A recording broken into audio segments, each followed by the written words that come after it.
Ecclesiastes 3:1, there is a time and a season for everything, and for us it is time to exit.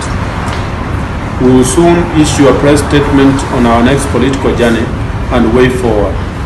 We thank you very much, ladies and gentlemen. Janet, do you have anything to say? Yeah, I'm a founder member of ODM. In fact, I'm member number 009, and I don't regret having been in ODM. We have grown in it, but it's now time for us to exit. And I resigned as the Deputy National Chairperson and also as a member of ODM.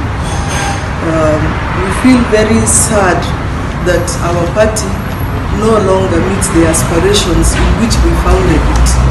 We founded a party but today ODM has shriveled into a very small party.